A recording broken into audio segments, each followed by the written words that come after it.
Mga maninoy, ikukwento ko sa inyo kung anong gagawin namin pag umaalis yung barko. Andito kami ngayon sa Algeciras, Spain. Nandito din kami sa Poroa, naka-standby mode kami para magbitaw na ng lubid namin. Siguro nagtataka kayo kung bakit nagtatagalog ako. Wala, trip ko lang, gusto ko lang pakinggan yung boses ko kung bagay sa akin. May barko din pala dito sa harap namin pero mauunahan namin to paglabas. At ito nga bumitaw na nga yung barko.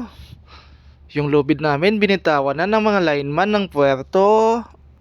Katulad na ng pagbitaw ng ex mo sa relasyon nyo. Ay hindi, joke lang.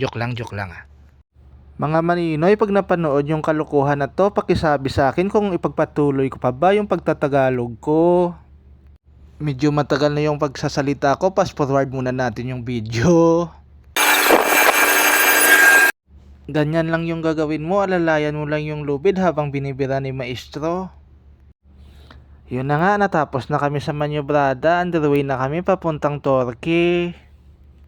Tagbot pala ang tawag dyan, yun yung humihila sa amin palayo ng puerto.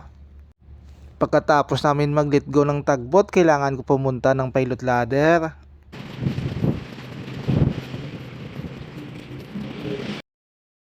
At syempre, safety first, kailangan natin magsuot ng full battle gear.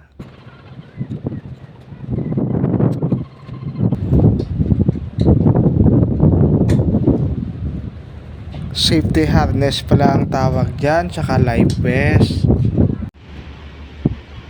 Ito naman yung pilot ladder namin. Combination to ng gangway, tsaka may pilot ladder na naka-attach sa dulo.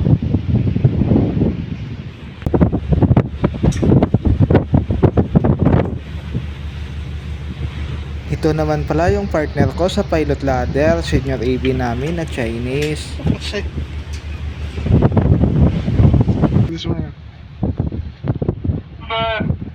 Papunta na sa amin yung pilot boat, ang susundo sa piloto.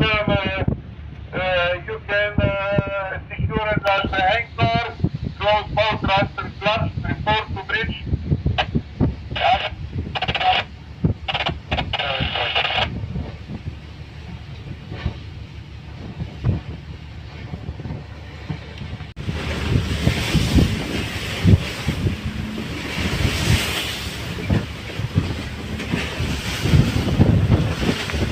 At yan na nga, bababa na yung piloto papuntang pilot boat.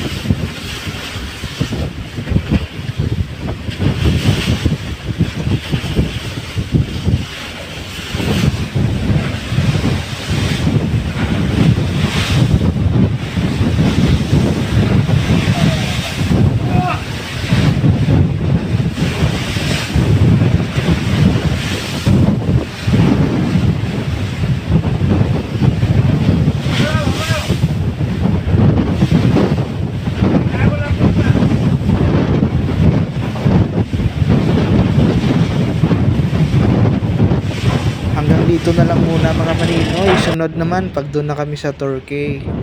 Bye bye!